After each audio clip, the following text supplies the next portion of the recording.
Halo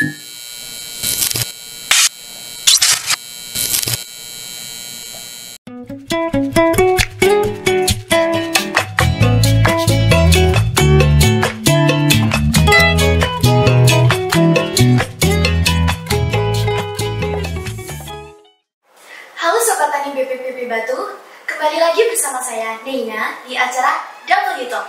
Nah, kali ini kita lagi kedatangan tamu penting nih dari Divisi Pasca Panen dan Pengolahan Susu BPPB Batu.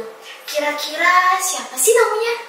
Yaps, betul sekali, beliau adalah Dr. Dodik Suprapta SPT MSc. Selamat pagi Bapak. Selamat pagi Kak.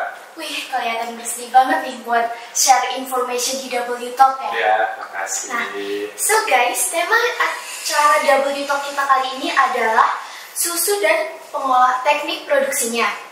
Jadi, gimana kalau kita langsung tanya-tanya aja sama ahlinya? Jadi Pak, sebenarnya definisi dari susu sendiri itu apa sih? Ya, jadi begini Kak. Selama ini banyak statement-statement atau pengertian-pengertian tentang susu ini yang salah kaprah. Jadi jika mengacu pada SNI susu segar, yang dimaksud susu itu adalah cairan berwarna putih kekuningan yang keluar dari kelenjar mamai. Artinya itu semuanya berasal dari makhluk hidup.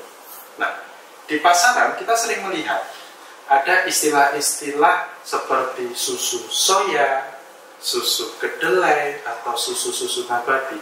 Sebenarnya itu bukan susu, tetapi itu adalah sari.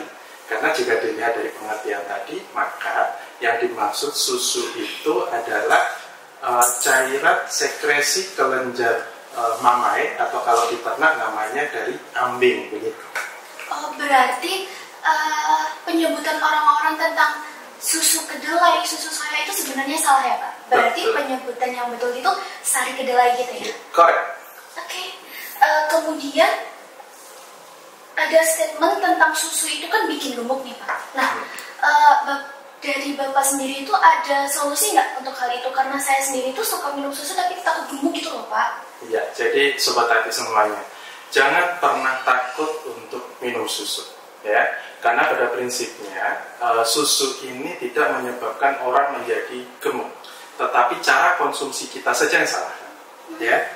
Jadi kalau kita mengkonsumsi susu, biasanya orang tua ngingetin tuh, habis makan minum susu biar tambah kenyang.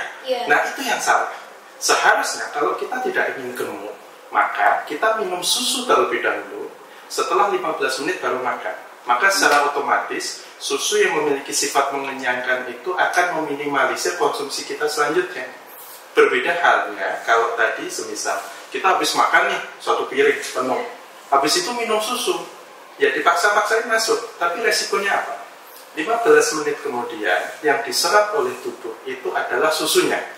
Nah, tubuh setelah mensekresi dari susu, dia sudah tidak akan mensekresi komponen bahan makanan lainnya.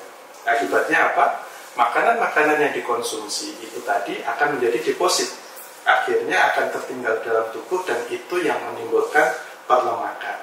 Jadi dengan cara konsumsi yang salah, itulah yang memberikan dampak tadi kan. Oh, berarti cara mengkonsumsi susu itu disesuaikan sama kebutuhan kita sendiri gitu ya Pak? Iya, jadi kan kita pernah lihat tuh ada produk susu untuk nambah berat badan. Ya. Ada ada juga susu yang untuk pelangsing. Sebenarnya nggak harus seperti itu. Kita hanya membedakan cara mengkonsumsinya, trik mengkonsumsinya, dan kita memilih jenis susu apa. Yang terpenting adalah bagaimana kita menakar berapa banyak lemak dari susu yang masuk ke dalam tubuh. Begitu. Nah, lanjut nih Pak, kan sekarang lagi rame itu program minum susu dari pemerintah. Betul. Nah, kemudian ada beberapa berita yang beredar yang mengungkap bahwa ada beberapa dari mereka yang mengkonsumsi itu terserang diare. Nah, kira-kira penyebab dari hal tersebut itu apa sih Pak? Iya. Nah, ini yang perlu kita ketahui bersama, Sobat Tani semuanya. Jadi yang menyebabkan diare pada konsumen atau masyarakat yang mengkonsumsi susu itu bisa dari banyak faktor sebenarnya. Ya, jadi bisa karena memang susunya terkontaminasi oleh bakteri yang berbahaya. Tetapi jangan salah, bukan hanya soal itu. Bisa juga hal itu disebabkan oleh yang namanya lactose intolerance, gitu. Nah, sekarang orang jadi mikir nih, kenapa sih? Apa benar sih ada lactose intolerance gitu?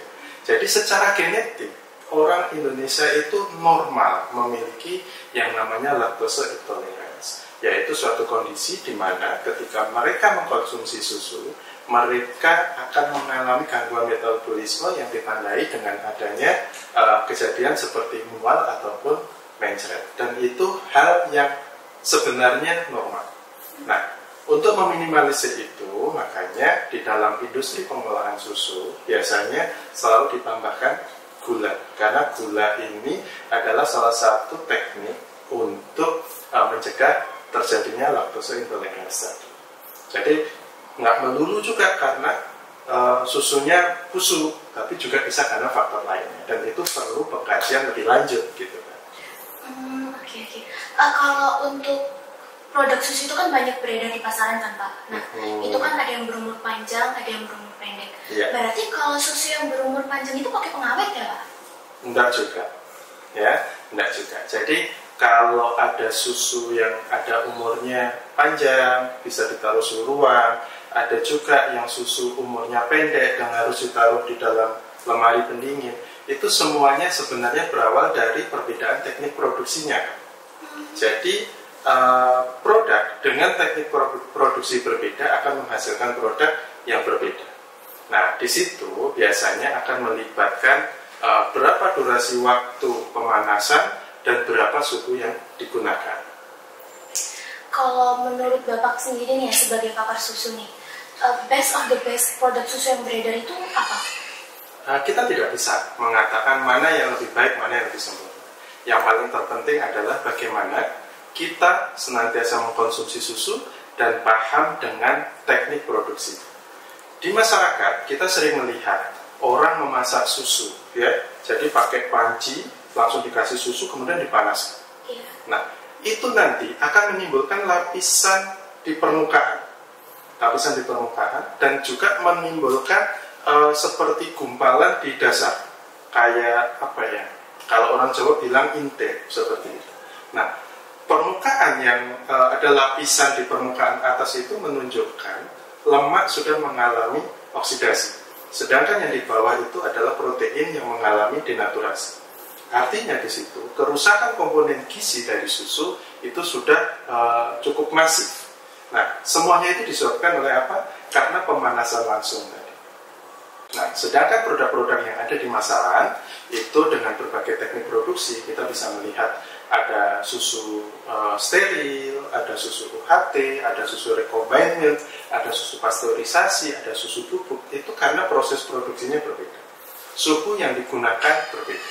Tergantung tingkat kebutuhan, kita membutuhkan atau kita mencari produk mana yang paling mudah untuk kita dapatkan. Seperti itu. Nah Pak, kita nih sebelum sampai di penghujung acara, kira-kira dari Bapak sendiri ada closing statement nggak untuk teman-teman Sobat Tani kita yang di sana? Oke, ya, makasih Kak.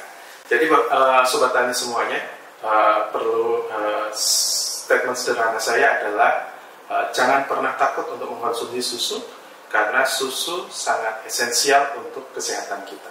Tinggal bagaimana kita bisa memilah dan memilih produk olahan susu mana yang sesuai, yang relevan untuk kebutuhan kita. Mungkin itu aja. Oke. Jadi Sobat Tani BPPP Batu, dari W Talk kita kali ini bisa ditarik kesimpulan bahwa mengkonsumsi susu itu sangat penting bagi segala rentang usia, dan jangan pernah takut untuk mengkonsumsi susu karena statement minum susu itu bikin gemuk itu salah. Jadi terakhir dari kami, jangan lupa minum susu ya Pak ya. Betul sekali Kak. Untuk kebutuhan gizi kalian. Untuk Sobat Tani yang ada di sana, kalau ada pertanyaan lebih lanjut bisa ditanyakan di nomor di bawah ini ya. Jadi sekian dari kami, kurang lebihnya mohon maaf, dan sampai jumpa di lain kesempatan.